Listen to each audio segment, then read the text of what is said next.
한번 따라 하시겠습니다. 신뢰하라. 신뢰하라.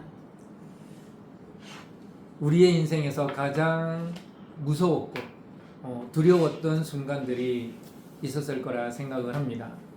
그것은 어쩌면 죽음이라는 공포를 느낄 만큼의 두려움이나 공포였겠지요. 저도 제가 직접 경험한 건 아니지만 저희 사모가 그때 빈혈로 인해서 잘 몰랐어요. 몰랐기 때문에 두려움이 없었지만 그 사실을 알았을 때는 그게 엄청난 두려움으로 다가왔던 적이 있습니다. 죽음이라는 것이 바로 우리의 코앞에 있었구나. 그런데 우리는 알지 못했구나.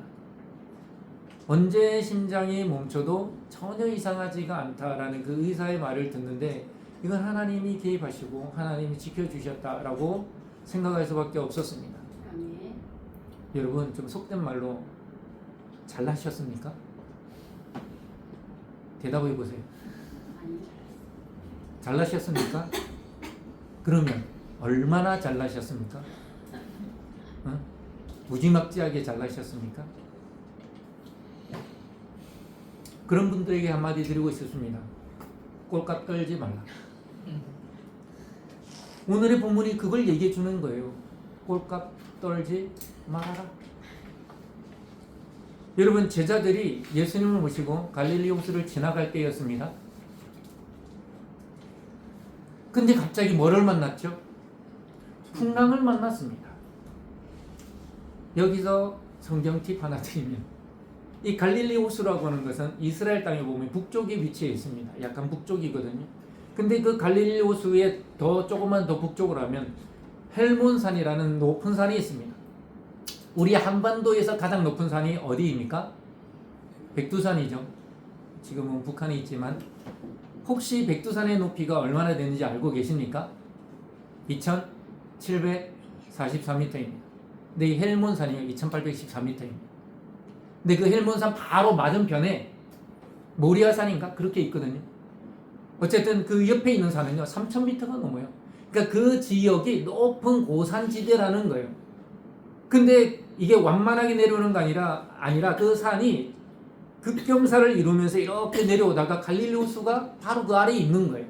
그러다 보니까 이 기류라고 해야 되나? 이 기류가 가다가 산에 막혀서 어디로 내려오냐면 갈릴리 호수로 내려오게 되는 거예요.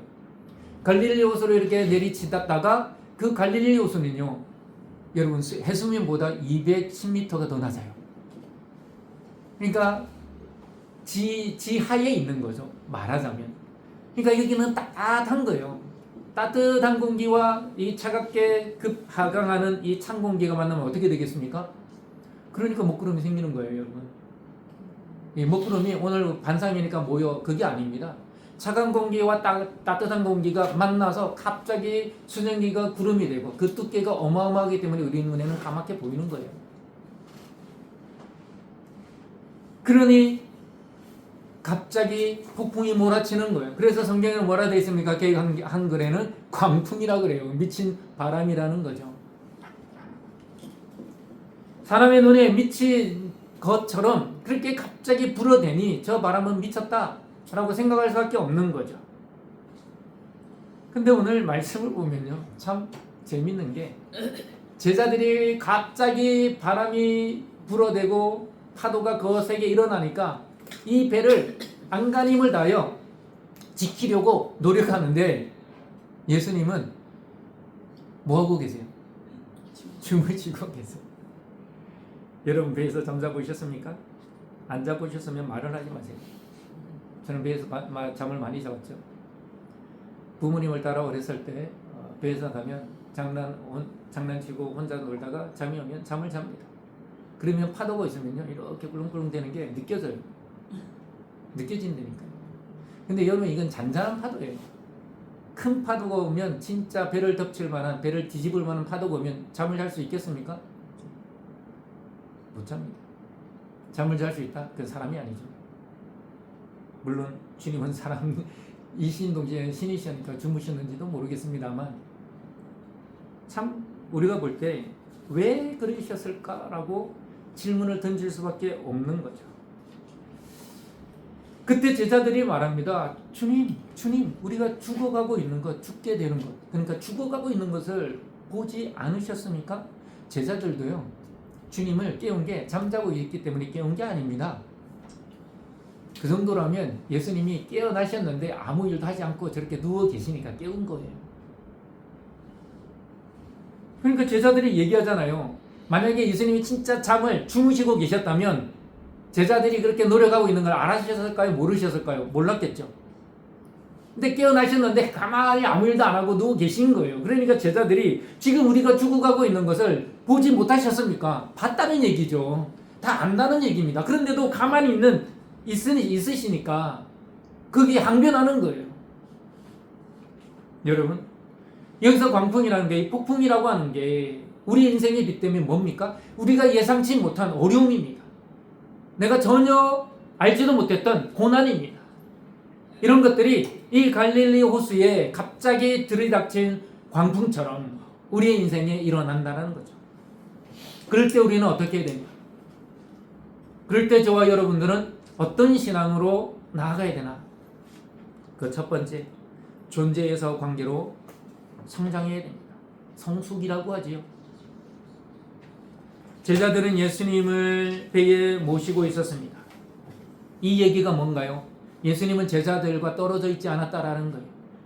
예수님은 제자들과 같은 공간에 함께 계셨다라는 거죠. 예수님이 중심이 아니라 제자들의 중심을 보면 그들은 예수님 곁에 예수님을 모시고 있었습니다. 자, 그러면 지금 상황은 어떤 상황인가요? 이 복음서를요, 이렇게 살펴보면 예수님이 많은 사람들에게 말씀도 알려주시고 배고픈 그 군중들에게, 남자만 5,000명이 넘는 그 사람들에게 오병이어 보리떡 5개와 물고기 2마리로 그 수천 명의 사람들을, 아니 그 수만 명의 사람들을 다 먹이신 이런 기적까지 다 행하신 분이었습니다. 귀신도 쫓아내고요, 병자도 살려주셨습니다. 고쳐주셨습니다. 이런 것들을 누가 다 봤습니까? 제자들이 봤다라는 거예요. 그리고 그런 사역들을 끝내고 이제는 그 갈릴리를, 장소를 옮기기 위해서 갈릴리 호수를 지나갈 때였습니다. 지나가다가 뭐를 만난 거예요? 어려움을 만난 거죠. 광풍을 만났고 폭풍을 만난 겁니다. 지금까지 제자들은 예수님과 함께 했습니다. 그리고 광풍을 만난 이 순간에도 예수님을 모시고 있었습니다. 신앙인이란 뭘까요? 예수님을 모시고 있는 사람이 신앙인이죠. 그리스도인이라는 말의 뜻이 그리스도, 예수 그리스도를 닮고 그분의 길을 따라가는 사람을 그리스도인이라고 합니다. 여러분, 그리스도의 말을 함부로 쓰면 안 됩니다.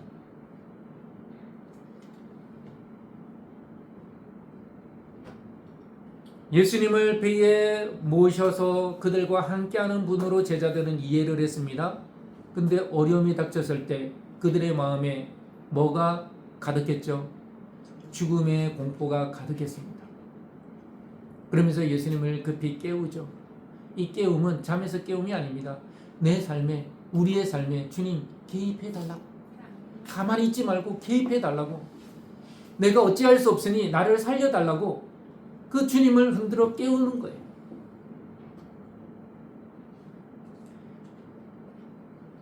오늘 본문에 보면요, 예수께서 고물에서 베개를 베고 주무시더니 제자들이 깨우며 이르되 선생님이여 우리가 죽게 된 것을 돌보지 아니하시나이까 하니 이르시되 어찌하여 이렇게 무서워하느냐 너희가 어찌 믿음이 없느냐 하시니.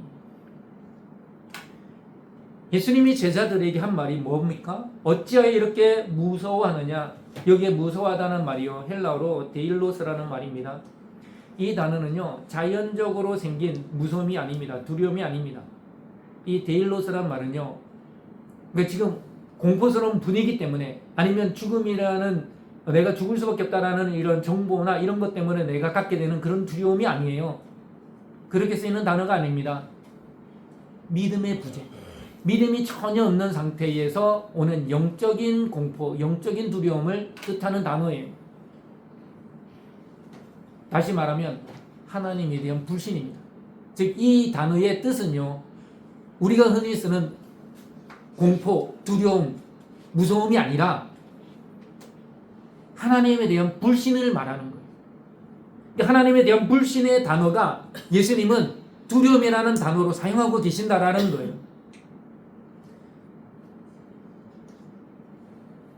로마서 2장 28절에 보면요, 무릇 표면적 유대인이 유대인이 아니요 표면적 육신의 할례가 아니니라. 사도 바울이 왜 이 얘기를 했을까요? 유대인들은요, 우리 엄마 아빠가 부모님이 유대인이고 나를 낳았으니 나는 당연히 유대인이다. 이 유대인이란 뜻이 뭘까요? 하나님의 백성이라는 거예요. 하나님 나라의 백성이다. 나는 태어날 때부터 하나님 나라의 백성이다. 그러면서 난지 8일 되면 뭐를 받죠? 남자들은 할례를 받습니다. 그게 유대인의 표식이에요. 표식. 이 유대인의 표식이라고 하는 것은 즉 하나님 나라의 백성, 하나님의 백성이라는 표식을 할례를 해야지만 받을 수 있다. 모세에게 말씀하셨죠, 하나님이. 그것 때문에 하는 거예요. 바울이 유대인들을 향하여 말합니다. 너희들이 태어남으로써 유대인이 되었느냐? 그건 표면적 유대인이라는 거예요. 참된 유대인은 뭐냐? 내가 할례를 받았기 때문에 유대인이냐? 아니라는 거예요. 마음은, 할례는 마음에 받으라 그러잖아요. 여러분, 마음의 할례가 뭡니까? 그게 예수 그리스도를 믿고 거듭나는 거예요. 내 죄를 고백하고 죄 사함 받는 게 그게 마음의 할례예요. 예수 그리스도가 내 삶의 주인이고 내 인생의 주인이라는 걸 고백하는 것이 마음의 할례인 거예요. 여기서 생각해 봅시다. 제자들은 예수님과 함께 있었습니다. 아까 존재에서 관계로 성숙해야 된다 그랬죠. 제자들은 주님과 예수님과 관계가 그냥 존재의 존재. 나는 예수님의 제자다. 나는 예수님을 따르는 제자다. 제자로서의 존재만 생각한 거예요. 근데 주님은 그 존재에서 뭐를 더 원하세요? 관계를 원하시는 겁니다. 그러면 존재와 관계의 차이가 무엇이냐? 팀 켈러가 이것에 대해서 너무나도 명확하게 얘기했습니다. 내가 만든 신, 그 책에 이렇게 나옵니다. 당신을 두렵게 만드는 것은 당신이 의지하고 있는 우상이다. 하나님과의 참된 관계가 아닌 다른 것에 궁극적인 안전을 둘 때 그것이 흔들리면 당신의 세계 전체가 무너진다. 어렵게 들립니까? 쉽게 설명해 주겠습니다. 내가 하나님을 믿는다라고 했을 때 그 믿음의 전제가 하나님이 아니라, 내가 예수님을 믿는다라고 했을 때 그 믿음의 전제가 예수 그리스도가 아니라, 이렇게 생각해 보자고요. 여러분의 얘기가 아니라 제가 하나 예를 드는 겁니다. 나에게는 안정적인 재정도 있고 안정적인 성공도 있고 뭐 이 정도면 남에게 내세울 만한 건 아니지만 내 스스로 위안 삼고 살만한 성공을 인정할 만한 것이 있고, 그리고 우리의 자녀들 별 문제 없이 살아가고, 그리고 내가 지금 사람들과 관계가 뭐 크게 문제 없어. 한마디로 말하면 뭡니까? 내 삶의 안정이죠. 큰 문제가 없다라는 거죠. 여러분, 정말 내가 신뢰하고 있는 게 뭐냐? 하나님일까요? 아니면 지금 이 삶의 환경일까요? 여러분, 하나님이 계시지 않는 건 절대 없겠지만 지금 내가 누리고 내가 가지고 있는 것은요, 없어질 수도 있습니다. 만약 그것이 없어질 때 여러분 마음에 정말 두려움이 엄습해 온다면 여러분이 하나님을 섬기는 것이 아니라 우상을 섬기고 있다라는 사실을 잊어서는 안 됩니다. 진짜 내 삶의 안전망이 무엇인가? 내가 가지고 있는 집, 내가 지금까지 저축해 놓은 돈, 우리의 가족, 아니면 나의 직장, 내가 지금까지 일구어 놓은 것들, 이것이 바로 표면적 신앙인의 착각이라는 것. 표면적 신앙인이 아니라 내면적인 신앙인이 뭘까? 그것은 이 세상 모든 것이 없어져도 내 중심에 예수 그리스도 하나님이 계신 것인 줄 믿으시기 바랍니다. 아멘. 쉬운 일이 아니죠. 내 자녀가 뭔가 안 되고 잘못되고 내가 직장을 잃거나 재정적인 궁핍과 어려움을 당하면요, 모두가 힘듭니다. 힘들지 않을 사람 없는 거예요. 그런데 문제는 말입니다. 내가 내 삶의, 내 신앙의 통제력을 잃어버린다면 여러분, 내가 믿었던 게 하나님이 아니라는 거예요. 나는 지금 주님과 어떤 관계를 맺고 있느냐, 이게 중요하다는 거예요. 예수님이 제자들에게 물어봤잖아요. 내가 너희들과 함께 있는 것만으로 너희들은 지금까지 만족했어. 지금 내가 너희와 함께 있지 않느냐? 사라진 게 아니잖아요. 여러분이 힘들 때 주님이 사라지셨나요? 곁에 계십니다. 근데 그 두려움과 슬픔과 억울함과 모든 것들이 밀려와 내 신앙 삶이 바뀐다면, 주님이 함께 계시는 그 순간 정말 나의 신앙의 토대, 기초가 주님이 아니라 내가 안전함을 느끼고 평안함을 느꼈던 다른 무엇이었던 것이 된다는 말씀입니다. 여러분, 폭풍이 왜 올까요? 이것을 확인시켜 주기에 오는 거예요. 지금 이 순간 내가 그리스도인이라 신앙인이라 라는 존재에 만족하지 마시고 주님과의 그 관계를 더욱더 깊이 맺어가는 신앙인이 되시기를 주님의 이름으로 축복합니다. 아멘. 두 번째는요, 진솔함과 은혜의 선물. 제가 위로의 말씀을 항상 드리고자 준비를 하는데 꼭 그렇게만은 안 되는 것 같아요. 여러분, 요한복음 20장, 원래는 본문을 2개로 하려고 했어요. 근데 본문이 너무 많아져서 마가복음만 했거든요. 요한복음 20장에 보면 예수님이 부활하셨습니다. 제자들에게 나타나셨죠. 근데 그 첫 번째 나타날 때에 제자 중 누가 없었냐면 도마가 없었어요. 제자들이 예수님이 부활하셔서 우리를 찾아오셨어, 우리와 만나주셨어, 우리와 얘기도 하시고 우리와 먹기도 하셨어. 이 얘기를 들은 도마가 어떻게 대답했을까요? 내가 주님의 그 옆구리에 손을 넣어보고 그 손에 못자국을 내가 만져보지 않고서는 나는 못 믿겠다. 그래서 요즘 사람들은 이 불신앙의 표본으로 누구를 거론하죠? 도마를 거론합니다. 근데 여러분, 이 도마가 그렇게 말한 그 마음을 우리가 조금은 헤아려 볼 필요가 있어요. 만약 그랬다면 도마는 예수님을 믿지 않고 예수님이 죽은 이후에 떠났겠죠. 예수님을 배반하고 떠났겠죠. 그러지 않았습니다. 여러분, 미국인들 중에 토마스라는 이름 되게 많아요. 토마스가 누굽니까? 도마예요.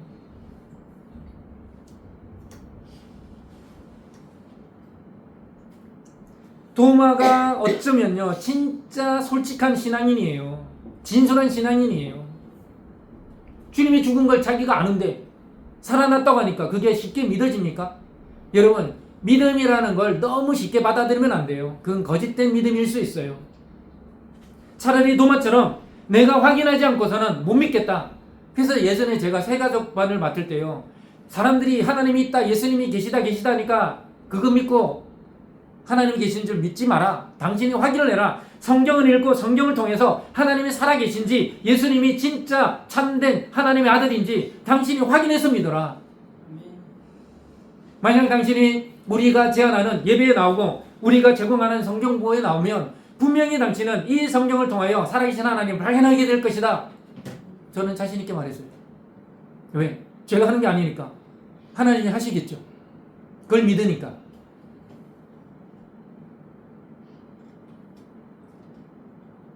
도마는요, 믿지 않겠다가 아니에요. 믿고 싶어. 난 주님이 부활하신 사실을 난 믿고 싶어. 그러니 주님 도와주세요 라고 하는 내면의 목소리라는 거예요. 왜요? 저는 그렇게 생각합니다. 도마의 마음에는 그 3년간 정말 내가 모든 것을 버리고, 저와 여러분 모든 것 못 버렸잖아요. 도마는 버렸어요. 그래도 도마가 못 믿는 사람의 표본처럼 보이십니까? 모든 것을 버리고 주님만 쫓았는데 너무나도 자기가 보기에는 허무하게 돌아가셨어.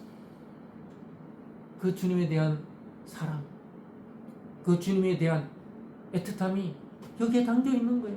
제발 주님이 살아나셔서 이게 사실이기를 바란다라고 하는 도마의 간절함이에요. 요한복음 20장 27절 28절 도마에게 이르시되 내 손가락을 이리 내밀어 내 손을 보고 내 손을 내밀어 내 옆구리에 넣어보라. 그리하여 믿음 없는 자가 되지 말고 믿는 자가 되라. 도마가 대답하여 이르되 나의 주님이시여 나의 하나님이시니이다. 아멘. 나에게 믿음이 없으면 믿지 마세요. 그리고 기도를 하세요. 내가 이걸 믿게 해달라고. 그럼 저는 그렇게 말합니다. 창세기 1장 1절에 안 믿어지면요 모든 것이 안 믿어지는 거예요. 태초에 하나님이 천지를 창조하시며 하나님이 이 천지 만물을 창조하신 게 안 믿어지는데 예수님이 동정녀 마리아에 태어났다는 게 믿어집니까? 안 믿어지는 거예요. 만약에 성경의 어떤 부분이 안 믿어지면 안 믿어진다 그러세요. 하나님께 기도하세요. 하나님이 그 누군가를 통하여 바로 여러분의 그 불신앙, 믿어지지 않는 부분을 해결해 주실 줄 믿습니다. 예수님은 도마를 내치지 않으셨습니다. 내가 왜 의심하느냐? 이 믿음 없는 놈아! 이렇게 말씀하지 않으셨어요. 와서 만져봐. 넣어봐. 그리고 여기서 믿음 없는 자라는 게요. 아예 믿음이 없는 자가 아닙니다. 너의 이 부분에 대해서 믿지 못한 것, 나의 부활에 대해서 믿지 못한 것, 아니 내가 다시 살아나리라고 말씀하신 그 말씀에 대해 믿지 못한 것, 그것을 이제는 완전히 믿으라는 주님의 말씀인 줄 믿습니다. 그리고 도마가 이렇게 고백하잖아요. 나의 주님이시여 나의 하나님이시니. 여러분 내가 경험해야 돼요.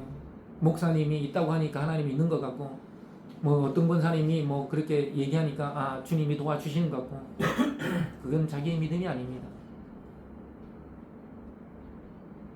도마처럼 하나님 저는 잘 모르겠어요. 이게 안 믿어져요. 그렇게 기도하세요. 그렇게 얘기하세요. 내가 이렇게 헌신하면 주님이 저에게 어떤 좋은 것을 줄지 저는 안 믿어져요. 그렇게 기도하세요. 믿는 척 하지 마시고.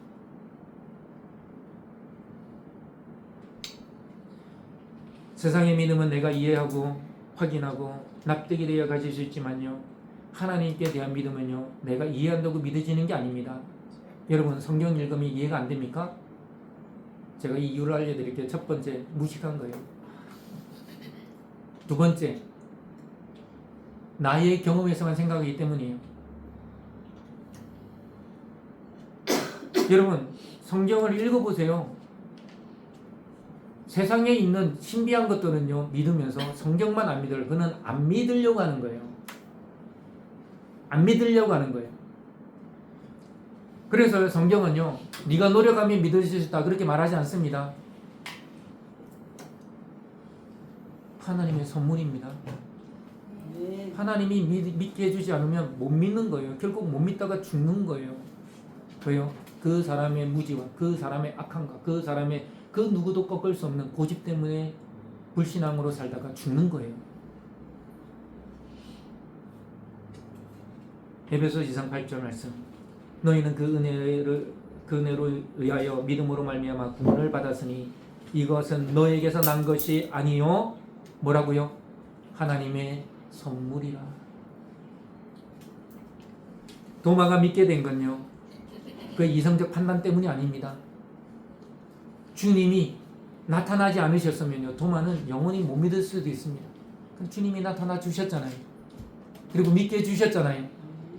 그래서 도마의 입에 주님을 고백한 거예요. 나의 주시요 나의 하나님이십니다.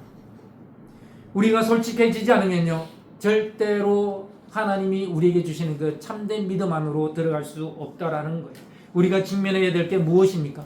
여러분 어떨 때 있죠? 우리가 예배드리다가 기도하다가 또 찬양하다가 눈물을 흘릴 때도 있습니다. 감동받고 은혜 받았다고.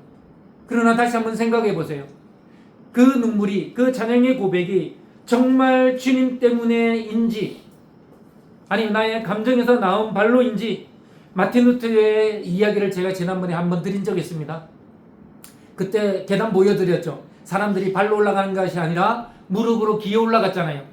마틴 루터가요 수도승이었는데 사제였습니다. 그 당시 이 가톨릭은요 이 구행을 엄청 강조했어요. 기도하고 금식하고 고행하는 것, 이게 세 가지가 되게 필요한 거고 반드시 해야 될 일이에요. 그래서 이 마틴 루터도요, 그 누구 못지않게 기도하고 금식하고 그리고 무릎으로 그 계단을 오르고 또 오르고 해서 그 무릎에서 까져서 피가 날 정도로 했습니다. 그리고 기도탑에서 또 기도를 하는 거예요. 근데 이 기도를 하고 있는 중 하나님으로부터 음성을 듣게 됩니다. 근데 마틴 루터가 이런 고백을 합니다. 그 음성을 듣기 전에, 하나님이 말씀을 읽게 하시기 전에 이런 고백을 했습니다. 나는 하나님을 사랑할 수 없었다. 아니, 솔직히 말하면 나는 하나님이 두렵고 때로는 미웠다.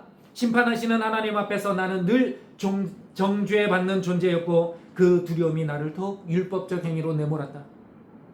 내가 하나님 앞에서 올바른 믿음을 가져야 되는데 더 기도해야지, 더 고행해야지, 더 금식해야지. 그게 나쁘다는 게 아닙니다. 내가 뭔가를 행함으로써 하나님께 인정받으려고 했다라는 거예요. 누가요? 마틴 루터가요. 저와 여러분 다를까요? 내가 최소한 이 예배는 빠지지 말아야지. 그래야 하나님께 인정받지. 만약 그것이 예배로 나온 목적이었다면 아니에요. 하나님 기뻐하지 않습니다. 마틴 루터가 이런 생각을 가지고 있다가 어느 날 그 수도원탑에서 기도를 하며 하나님 말씀을 다시 읽는데요. 로마서 1장 17절 말씀이 떠올랐습니다. 복음에는 하나님의 의가 나타나서 믿음으로 믿음에 이르게 하나니 오직 의인은 믿음으로 말미암아 살리라 함과 같으니라. 이 사도 바울의 말씀이 자기의 마음에 몰랐던 말씀이 아니에요. 너무너무 잘 알죠. 그런데 그 말씀이 살아 움직여, 이 문자의 말씀이 아니라 살아 움직이는 레마의 말씀으로 마틴 루터의 마음에 쏙 들어온 거예요. 그렇지, 의인은, 하나님이 인정하시는 의인은 믿음으로 사는 자이구나. 성도 여러분, 우리는 늘 하나님의 말씀을 내 삶의, 내 신앙의 거울이라 말합니다. 정말 그러하십니까? 그렇다면 하나님의 말씀의 거울에 늘 자신을 비춰보시기 바랍니다. 그리고 고백하세요. 이젠 존재에서 관계에 이르는 신앙인이 되고자 합니다. 도와주시옵소서. 루터처럼 주님, 저는 아직 주님을 온전히 사랑하지 못합니다. 그런데도 주님을 사랑하는 척하며 살아왔습니다. 그렇게 고백하세요. 그러면 주님이요, 저는 모르죠. 주님의 방식이고 주님의 생각대로 그렇게 기도하고 부르짖는 그 사람을 찾아가 주실 줄 저는 믿습니다. 하나님과의 만남, 주님과의 만남을 통하여 은혜로 말미암아 믿음의 성장이, 믿음의 성숙이 일어나기를 축복합니다. 마지막 세 번째, 명철을 내려놓고 주님의 주권을 인정하시기 바랍니다. 여러분, 광풍을 잠잠케 하신 주님, 우리가 주목하는 건 그거죠. 어떻게 사람이 말을 했는데 그 폭풍과 말을 듣고 순종할까? 주님은 그것에 집중하지 않으셨습니다. 미안한 얘기지만요, 그건 주님께 아무것도 아니었습니다. 관심의 대상조차 아니었습니다. 주님의 대상은 오로지 그 12명의 제자였습니다. 주님은 그 12명의 제자에 무엇에 관심을 가졌을까요? 그 12명 모두가 그 마음에 가지고 있는 두려움, 이 폭풍 때문에 일어난, 발생한, 그래야 그들의 마음을 온전히 채우고 있는 그 두려움에 주님은 집중하셨습니다. 이 장면에서 저와 여러분의 믿음을 다시 한번 바라볼 필요가 있죠. 솔직히 말하면 그 12명의 제자들 중에 최소 3-4명은요 노련한 어부입니다. 이 갈릴리 바다, 베세다, 가브나움을 중심으로 해서 활동했던, 그리고 그 갈릴리 호수를 누비며 다녔던 어부 출신들이요. 그 제자들이 주축이 되어 이 광풍과 이 미쳐 날뛰는 바람과 파도에 맞서 싸우고 있었던 거예요. 제가 한번 말씀드렸습니다. 저도 태풍이 부는 날 저희 아버님이 늦게 깨달으시는지 바다에 던져놓은 통발을 빼오라고 제가 말씀드렸죠. 저는 우리 아버지가 미친 줄 알았습니다.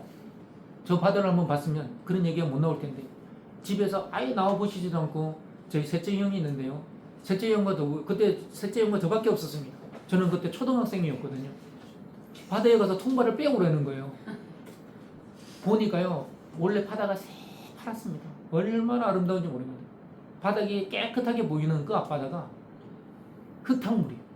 이미 그리고 파도가 배보다 더 커요. 저는 배를 타고 나가면서도 우리 아버지는 미친 사람이 맞구나. 자식 새끼가 죽어도 아무런 상관이 없는 사람이구나. 그런 생각을 했다니까요. 결국 통발을 빼왔습니다. 아무것도 없었죠.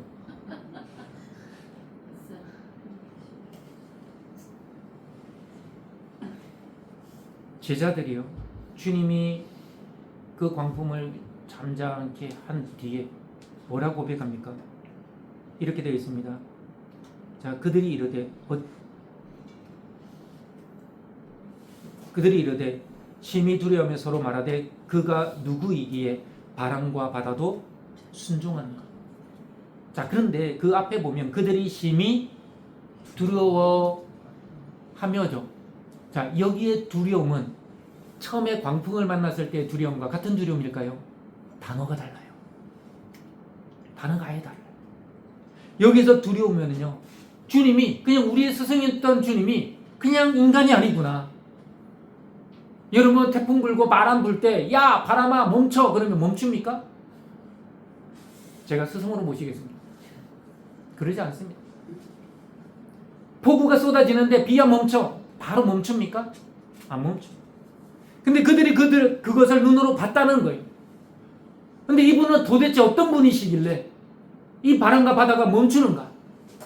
여기에 두려움은요,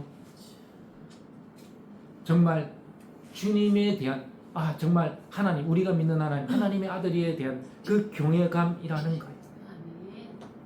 여러분, 우리의 삶은요, 바로 이 두려움에서, 여러분, 저와 여러분의 모든 광풍이 몰아칠 때 그 광풍이 잠잠해지게 되는 방법인 줄 믿으시기 바랍니다. 하나님 앞에서요, 두려움이 없으면요, 이 세상이 주는 두려움이 휩쓸릴 수밖에 없는 거예요. 오히려 이 세상이 주는, 마치 나를 어렵게 하는 어려움과 고난이 주는 이 두려움에서 오히려 하나님을 향한 두려움, 그럼에도 불구하고 이런 것보다 하나님이 내 삶에 더 내가 정말 두려워야 될 존재라는 사실을 믿을 때에 우리의 삶에 해답이 보이기 시작한다는 거예요. 잠언 3장 5절에 6절, 너는 마음을 다하여 여호와를 신뢰하고 내 명철을 의지하지 말라. 너는 범사의 그를 인정하라. 그리하면 내 길을 지도하시리라. 내 삶이 계산되어지지 않고 내 능력의 통제권 밖에 있을 때 두려움을 갖게 되죠. 그게 첫 번째는 건강이고요. 그리고 그게 재정적인 상황입니다. 그리고 여러분 자녀들 아닙니까? 중요한 것은 범사에 그를 인정하는 거예요. 주님을 인정하고 나아가면요, 주님께서 이 모든 것을 평정하시고 저와 여러분의 관계가 그냥 존재로서의 관계가 아니라 주님과의 깊은 영적인 교제를 이루는 관계가 될 줄 믿습니다.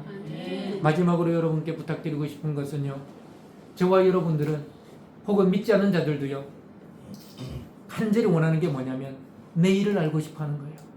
내일. 특히 믿는 자들도 그래요. 주님이 내일 우리에게 어떤 것을 주실까? 어떻게 하실까? 내일이 알고 싶어지는 거예요. 내일 하나님이, 주님이 나를 어떻게 인도하실까? 근데요, 내일을 알려고 하지 마세요. 주님은 내일 우리에게 무엇을 주시는 분이 아니라, 여러분, 주님은 내일을 창조하시는 분인 줄 믿으시기 바랍니다. 지금 신뢰하면요, 주님은 새로운 내일을, 저와 여러분을 위한 내일을 만드시는 분인 줄 믿으시기 바랍니다. 미래를 예측할 필요가 없습니다. 이 광풍 뒤에 우리가 어떻게 될까 염려하거나 두려워하지 마세요. 주님은 이 광풍을, 오늘 우리가 맞닥뜨리는 이 광풍을 잠잠케 하실 뿐만 아니라 새로운 내일을 저와 여러분을 위해서 창조하시는 분인 줄 믿으시기 바랍니다. 요한계시록 1장 8절의 말씀, 나는 알파와 오메가라, 이제도 있고 전에도 있었고 장차 올 자요 전능한 자라. 주님이 저와 여러분에게 말씀하셨습니다. 이 주님을 믿고 오늘 저와 여러분의 믿음의 삶을 주님께 내어드리면 우리가 통제할 수 없는 그 모든 것들이요, 잠잠하라, 고요하라 말씀하실 때에 그대로 되어질 줄 믿으시기 바랍니다.